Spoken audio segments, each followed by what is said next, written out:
우리 앞뒤좌우 다시 한번 인사하겠습니다. 잘 오셨습니다. 은혜 받으시기 바랍니다. 한 주간 잘 지내셨습니까? 하나님 우리 아버지와 주 예수 그리스도로부터 은혜와 평강의 복이 여러분 가운데 함께할 수 있기를 주의 이름으로 축복합니다. 사순절을 우리가 보내고 있는데 사순절이 시작되는 수요일을 제의 수요일이고 참회의 수요일이다 그렇게 부릅니다. 왜냐하면 전년도 사순절에 사용했던 종려나무를 태워가지고 그 재를 모아가지고 예배를 드릴 때 목회자가 성도의 이마에 재로 십자가를 그리고 함께 회개하는 시간을 가지기 때문에 재의 수요일 또는 참회의 수요일이다 그렇게 부르게 되어집니다. 그러면 왜 재를 사용하느냐? 재에는 세 가지 의미가 있습니다. 첫째는 뭐냐면 인간의 유한함과 한계를 말합니다. 나무를 태우면 죄밖에 남지 않잖아요. 우리 인생도 언젠가는 한 줌의 죄로 돌아가는 인생입니다.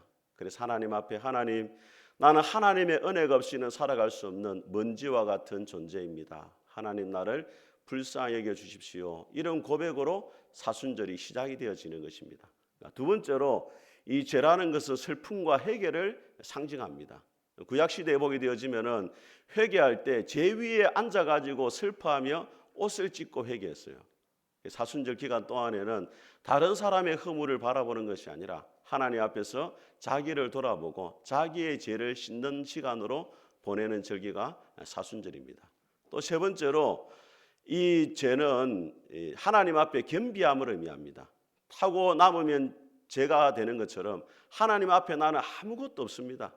자랑할 만한 것이 아무것도 없습니다. 하나님 앞에 자신의 교만을 내려놓고 하나님 앞에 철저하게 낮아지는 시간이 이 사순절의 시간입니다. 그런데 이 사순절의 시간은 며칠로 보냅니까? 한글을 아시면 다 아시는 거예요. 사순절은 며칠이라고요? 40일입니다. 이 40일은 성경에서 훈련과 새로운 시작을 알리는 거예요. 그래서 이스라엘 백성들이 광야에서 몇 년을 보냈습니까? 40년을 보냈죠. 모세가 시내산에서 하나님과 며칠을 같이 있었습니까? 40일을 같이 있었죠. 오늘 예수님도 광야에서 40일 동안 시험을 받으시고 메시아의 길을 시작을 하십니다. 그래서 사순절이 시작되면은 오늘 이 본문의 말씀을 묵상하면서 사순절을 시작을 합니다. 오늘 본문을 보게 되어지면은 배경이 유다 광야인데 유다 광야는 이스라엘 백성들이 과거에 애굽에서 나와서 가나안 땅을 갈 때 먹을 것이 없고 마실 것이 없다고 하나님께 불평하고 원망하는 죄를 지었습니다. 그런데 오늘 예수님께서는 동일한 광야에 서 계시는데 그곳에서 시험을 이기시는 것을 보게 되어집니다. 그래서 예수님께 속한 자는 어떠한 시험이 찾아와도 승리할 수 있다. 그것을 오늘 본문을 통해서 말씀해 주고 있는 것입니다.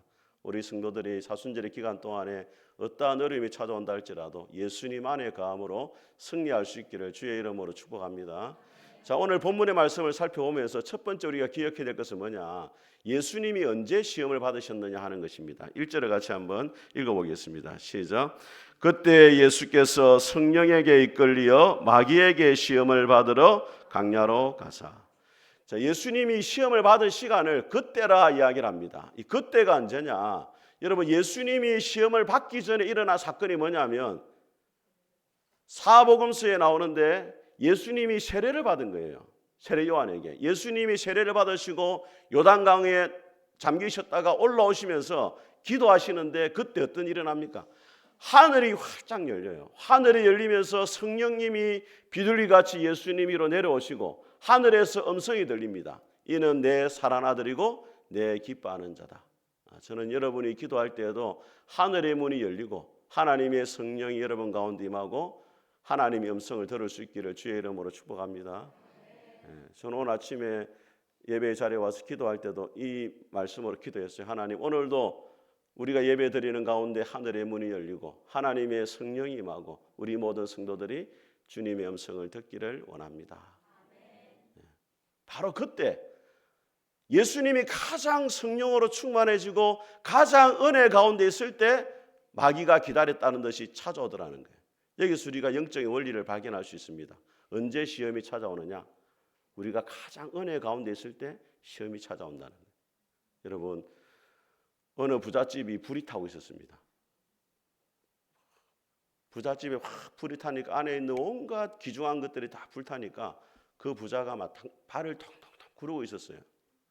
근데 그 옆에 지켜보던 거지 아버지하고 아들이 있었습니다. 아들이 말합니다. 아버지, 우리는 집이 없으니까 불날 걱정 없어서 좋아요. 아버지가 말합니다. 애비 잘 만난 줄 알아라. 여러분, 집이 없으면 불탈 걱정이 없어요. 은혜가 없는 사람에게는 시험이 오지 않습니다. 여러분. 우리는 흔히 어떻게 생각하냐면 기도를 게으리하고 말씀을 게으리하고 예배를 게으리하면 시험이 온다 생각하는데, 그거는 이미 시험에 빠져 있는 상태이기 때문에 마귀도 건들질 않아요. 마귀도 직원은 한정되어 있고 고객은 많기 때문에 관리가 복잡하단 말이에요. 그래서 이미 시험에 든 사람은 제쳐놓고 은혜 가운데 있고 열심을 내고자 하는 그 사람을 찾아가서 시험에 들게 하는 거예요. 여러분, 엘리야가 언제 시험에 들었습니까? 850명의 바알과 아세라 선지자와 갈멜산에서 하늘에서 불을 내렸습니다. 간절히 기도해가지고 3년 6개월 동안 기도하지 않는데 엘리야가 기도하니까 비가 내려왔어요. 그런데 이세벨이 엘리야를 죽이겠다고 말하니까 갑자기 낙심이 돼가지고 로뎀나무 밑에서 하나님 나를 죽여주십시오. 영적인 침체에 빠졌던 것을 보게 되어집니다. 여러분, 아나니아와 삽비라가 언제 거짓말하는 죄를 지었습니까? 초대교회가 부흥하고 성령으로 충만해가지고 서로 자기 물건을 내어놓고 유무상통하고 교회가 사랑으로 하나 될 때 아나니아와 삽비라가 마귀의 유혹에 넘어가서 거짓말하는 죄를 짓게 되더라는 거예요. 그래서 성경은 말합니다. 고린도서 10장에 그런즉 섰다 하는 자여 넘어질까 조심하라. 여러분이 더욱더 은혜 가운데 있고 더욱더 주님을 열심히 섬기고자 하고 하나님 위해 살고자 할 때, 그때가 마귀의 표적이 될 수 있다는 것을 기억을 해야 됩니다. 저는 우리 푸른숲교회 모든 성도들이 예수님 안에 감으로 승리할 수 있기를 주의 이름으로 축복합니다. 그러면은 마귀가 어떤 것으로 접근해 오느냐? 여러분, 낚시를 좋아하시는 분들은 아시겠지만 낚시를 하면 낚시바늘에다 뭘 걸어야 돼요? 미끼를 걸죠. 지렁이를 걸든지 뭐 새우를 걸든지. 근데 그걸 물고기는 뭐라고 생각해요? 밥이라고 생각해요. 우리는 뭐라고 생각합니까? 미끼라 해요. 그래서 물고기가 밥인 줄 알고 그 새우나 지렁이를 딱 물게 되는 순간 멀리서 소리가 들립니다. 매운탕을 할까요? 지리로 할까요? 막 잡혀가는 거예요, 이제. 그 마귀도 우리에게 밥을 던지지 않고 뭘 던진다? 미끼를 던지는데 네 가지 미끼가 있어요. 첫 번째 미끼가 뭐냐면 다윗의 미끼입니다. 다윗의 미끼는 뭐냐면 봐라, 다윗을 봐라. 간음죄를 짓고 살인죄를 지었지만은 한 번 회개하니까 하나님이 용서해 주지 않았느냐? 네가 어떻게 살아도 상관없다. 하나님 앞에 회개만 하면 된다. 그게 다윗의 미끼입니다, 여러분. 근데 여러분, 다윗이 간음죄를 짓고 살인죄를 짓고 그 다음에 어떻게 됐습니까? 자기 집안에서 동일한 죄가 일어나요. 암놈이 자기 누이 다말을 성폭행합니다. 화가 나가지고 압살롬이 또 암논을 죽이는 살인자가 일어나요. 자기가 심은 대로 그대로 거두었습니다, 여러분. 회개한다고 끝나는 게 아니고 하나님 반드시 우리의 죄의 대가를 지불하게 한다는 것을 기억해야 돼요. 두 번째 미끼가 뭐냐면 모세의 미끼입니다. 모세가 혈기가 많았어요. 십계명의 두 돌판도 깨트리고 반석을 또 쳐가지고 또 하나님 앞에 죄를 짓고 혈기를 부렸단 말이에요. 이게 마귀가 말합니다. 야, 네 혈기 있는 그 아무것도 아니다. 네 뒷것은 없잖아. 모세를 봐라. 혈기 부려도 하나님이 쓰신다. 그런데 여러분, 모세가 한 번 혈기를 부린 것 때문에 가나안 땅에 들어가지를 못했어요. 혈기 부리는 자를 하나님은 복을 누리지 못하게 하신단 말이에요. 자, 세 번째로 베드로의 미끼입니다. 베드로는 어떻게 했습니까? 예수님을 몇 번 부인했어요? 3번을 부인했잖아. 예수님을 3번을 부인했지만은 하나님의 성령으로 충만해진 다음에는 순교자가 돼요. 마귀가 말합니다. 인생은 한 방이다. 성령 받으면 다 끝난다. 대충 살아라. 그러다가 성령 받으면 하나님께 쓰임 받을 수 있다. 근데 여러분, 베드로가 어떻게 했습니까? 자기가 지은 죄에 대해서 눈물로 통곡하며 회개하고 평생 동안 마음의 짐을 가지고 살았어요. 그래서 죽을 때에도 예수님처럼 십자가에 바로 죽지 않고 거꾸로 매달려서 죽게 되어집니다. 자, 마지막 마귀가 쓰는 가장 강력한 미끼가 뭐냐면 바울의 미끼예요. 바울이 전한 로마서 말씀의 핵심이 뭐냐? 오직 의인은 믿음으로 말미암아 산다는 거예요. 여러분, 믿음으로 구원받으니까 행위는 상관이 없다. 예수님 믿으면 괜찮다. 아무렇게나 살아도 된다. 이게 바울의 미끼예요. 그런데 여러분, 성경이 뭐라 말하냐? 행함이 없는 믿음은 죽은 믿음입니다. 한번 따라하겠습니다. 행함이 없는 믿음은 죽은 믿음이다. 이걸 기억해야 됩니다. 행함이 드러나지 않는 것은 다 가짜예요, 여러분. 그래서 여러분들이 예수님을 믿음으로 구원받는 것은 맞지만은 참된 믿음은 반드시 행함으로 드러나야 됩니다. 행함으로 드러나지 않는 믿음에는 성경이 뭐라 말하냐? 잘 아는도다 귀신도 하나님을 믿고 두려워한다. 그렇게 하게.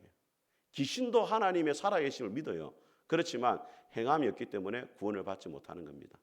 저는 우리 푸른숲교회 모든 성도들이 정말로 하나님이 원하시는 그런 믿음의 사람이 될 수 있기를 축복합니다. 자, 그렇다면 예수님이 마귀에게 받은 시험은 어떤 시험이냐? 첫 번째는 돌이 떡이 되게 하는 시험입니다. 우리 같이 한번 말씀 읽어보겠습니다. 우리 3절 우리 같이 읽어보겠습니다. 시작. 시험하는 자가 예수께 나와서 가로되 네가 만일 하나님의 아들이여든 명하여 이 돌들이 떡이 되게 하라. 자, 첫 번째 시험은 돌이 떡이 되게 하라 이건데, 자, 그 앞에 전제 조건이 뭡니까? 네가 만일 하나님의 아들이거든. 자, 이 말은 무슨 이야기냐면 네가 하나님의 아들이라면 얼마든지 기적을 해가지고 돌을 떡으로 바꾸어 먹을 수 있지 않느냐? 왜 그렇게 굶주리고 있느냐? 그렇게 말하는 거예요. 여러분 한번 물어보겠습니다. 배고플 때 밥을 먹는 게 죄입니까? 죄가 아닙니까? 네. 그렇죠. 먹고 살아야 되죠. 네. 배고플 때 밥 먹는 건 죄가 아니에요. 그런데 오늘 예수님이 왜 지금 금식을 하고 있어요? 하나님의 뜻을 이루기 위해서, 메시아의 길을 걸어가기 위해서, 하늘의 양식을 먹기 위해서 세상의 떡을 지금 내려놓은 거예요. 근데 마귀는 뭐라고 이야기하느냐? 하나님의 뜻이 뭐가 중요하냐? 네 배부터 채우고 봐라. 그렇게 유혹하는 거예요. 하나님의 뜻을 뒷전으로 두고 네 욕심, 네 원하는 것을 먼저 채워라. 이게 마귀의 첫 번째 시험이에요. 그 예수님이 뭐라고 말씀합니까? 사람이 떡으로 사는 것이 아니고 하나님 입에서 나오는 모든 말씀으로 산다. 이게 신명기 8장의 말씀이거든요.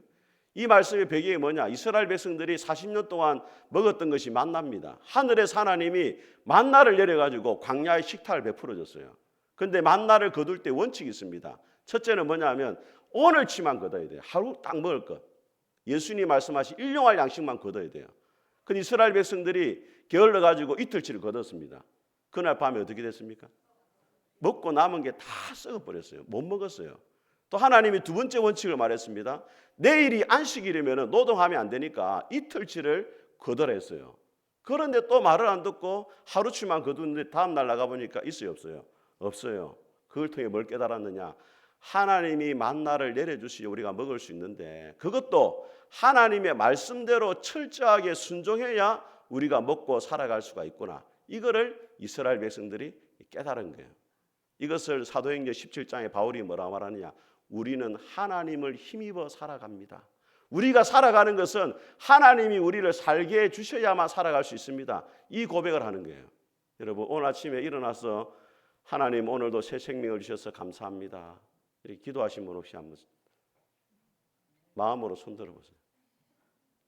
하루를 살고 난 다음에 하나님 오늘 하루도 주의 은혜 가운데 살게 하셔서 감사합니다. 이렇게 기도합니까 여러분? 예. 지금 몇 사람 보니까 지금 처음 듣는 소리는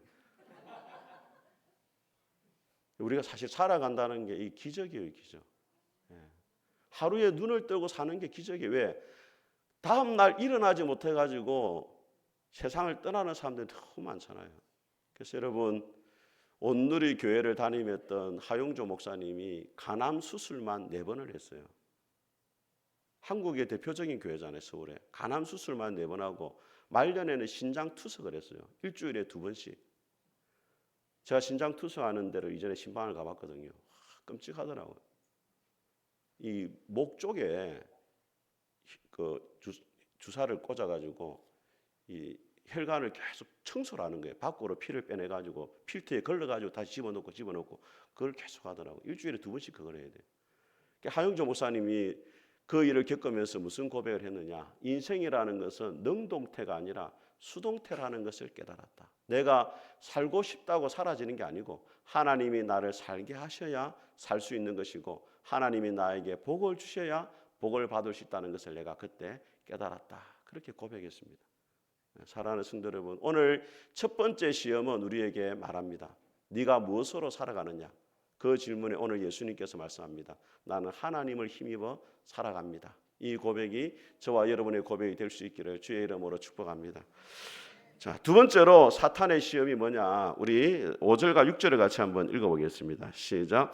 이에 마귀가 예수를 거룩한 성으로 데려다가 성전 꼭대기에 세우고 이르되 내가 만일 하나님의 아들이여든 뛰어내리라 기록되었으되 그가 너를 위하여 그의 사자들을 명하시리니 그들이 손으로 너를 받들어 발이 돌에 부딪히지 않게 하리로다 하였느니라. 자, 여러분 첫 번째 시험하고 두 번째 시험하고 공통점이 있어요. 그게 뭐냐면 앞에 시험할 때 사용하는 말이 뭐냐면 함 따라했습니다. 네가 만일 하나님의 아들이거든. 딱 반복해요. 네가 만일 하나님의 아들이거든 돌이 뜨게 되게 하라. 네가 만일 하나님의 아들이거든 성전 꼭대기에서 뛰어내리라. 자, 이 말을 또 언제 마귀가 하냐면 예수님이 십자가에 돌아가실 때도 사람들을 통해 가지고 네가 만일 하나님의 아들이거든 십자가에서 내려와라. 그러면 우리가 너를 믿겠다. 네가 하나님의 아들인데 왜 그렇게 비참하게 죽어가느냐? 네가 하나님의 아들이란 증거가 뭐냐? 그렇게 조롱해요. 지금도 사탄이 우리를 그렇게 조롱합니다.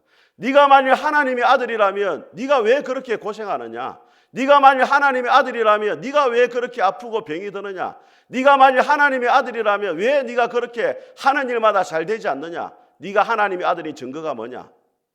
여러분, 우리가 하나님의 아들이라는 증거가 뭡니까, 여러분? 하는 일마다 잘 되고 병에 걸렸는데 기적같이 살고 하는 일마다 형통하고 그게 우리가 하나님의 아들인 증거입니까, 여러분? 우리 아내가 이전에 지금부터 이제 한 20년 다 돼가네요. 갑상선 종양이 발견됐습니다. 저는 이 갑상선이라는 말을 처음 들었어요. 그때 사모님들끼리 이제 티타임을 가지다 보니까 우리 지난번에 오셨던 박성식 목사님 사모님이 우리 아내 목을 보더니 목이 부었다는 거예요. 그래가지고 병원에 가보니까 종양이 발견됐어요.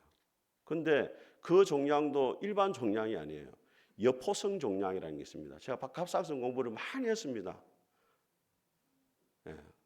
왜 긴장을 하십니까, 여러분? 근데 여포성 종양은 뭐냐면 수술을 해야 정확한 조직 검사가 나오는 거예요. 일반 종양은 세침 검사라고 주사 바늘을 꽂아가지고 하면은 확인이 돼요. 수술 안 해도. 근데 이건 수술을 해야 돼요. 근데 그때 주찬이가 임신 중이었거든요.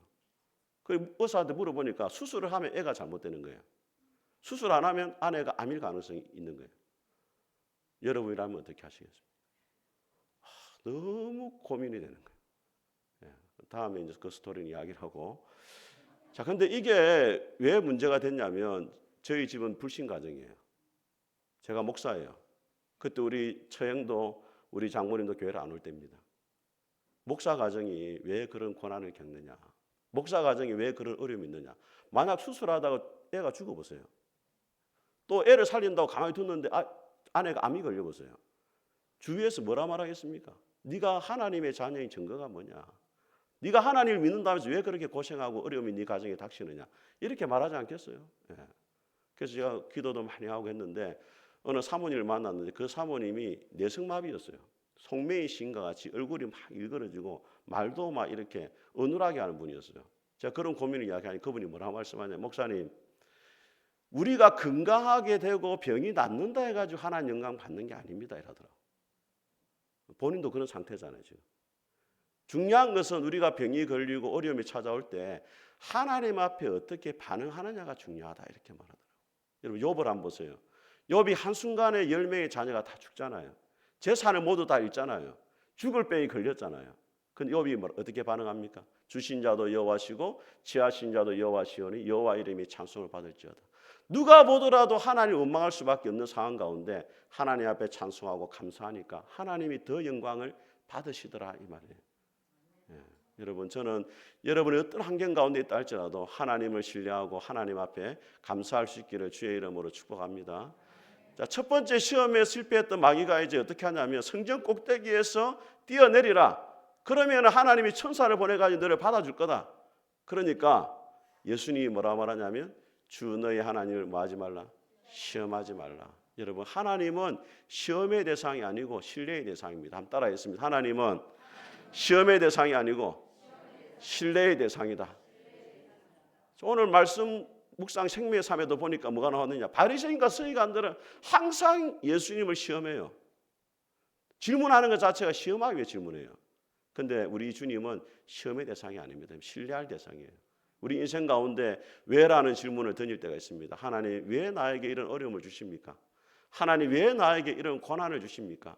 왜 하나님 우리 가정에 이런 어려움이 찾아왔습니까? 왜 나에게는 하나님이 응답을 주지 않습니까?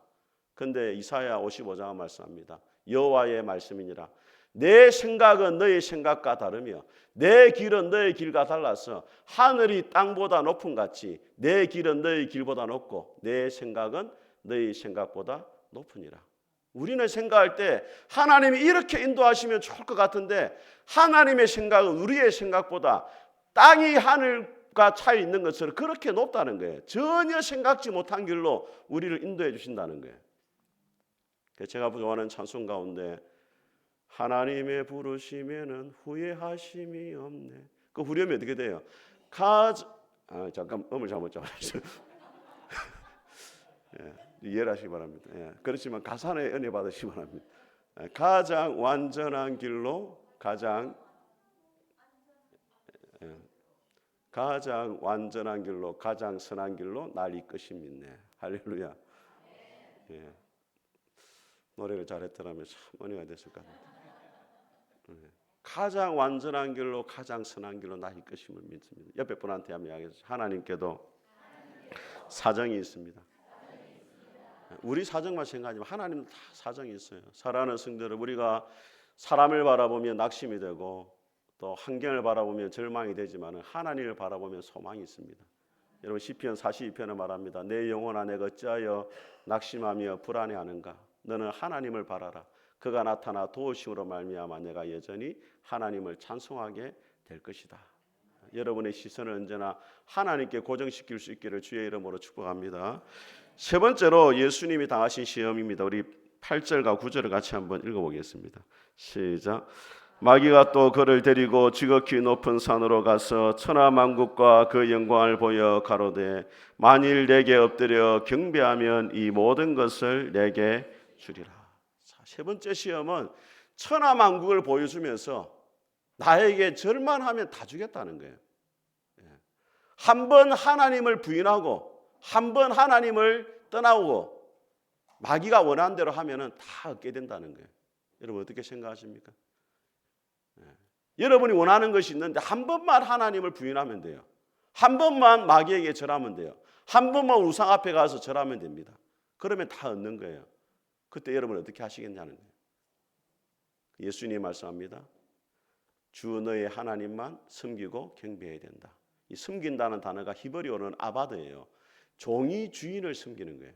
우리가 하나님을 섬기는 것은 하나님을 종으로 부리기 위해 섬기는 게 아닙니다, 여러분. 하나님을 절대적인 주인으로 모시고 그 주님 앞에 절대적으로 순종하는 것이 예수님을 믿는 거예요.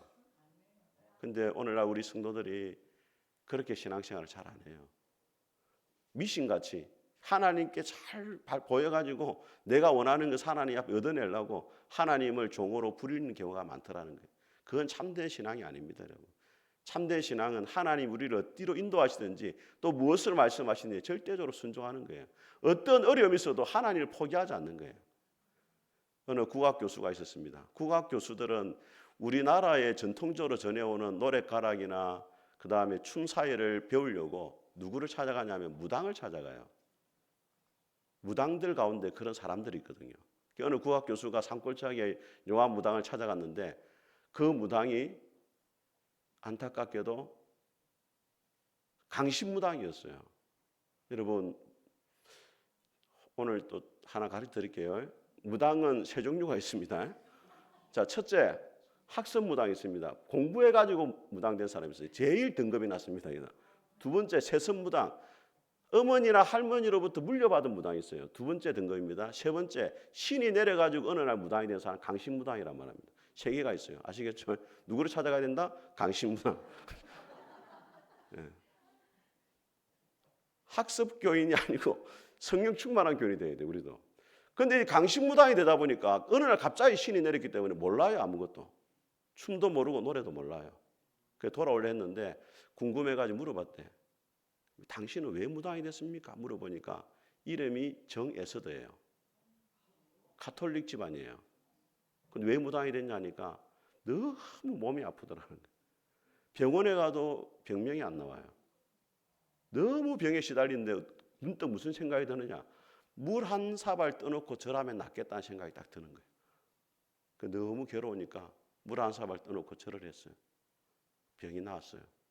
그 다음에 신이 왔어요. 그게 무당이 돼버린 거예요.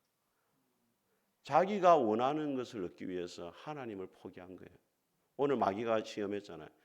나에게 절만 하면 천하만국을 다 주겠다. 자기가 원하는 걸 얻기 위해서 하나님께 등을 돌린 거예요. 근데 실제로 여러분 우리 안에 그런 경우가 많다는 거예요.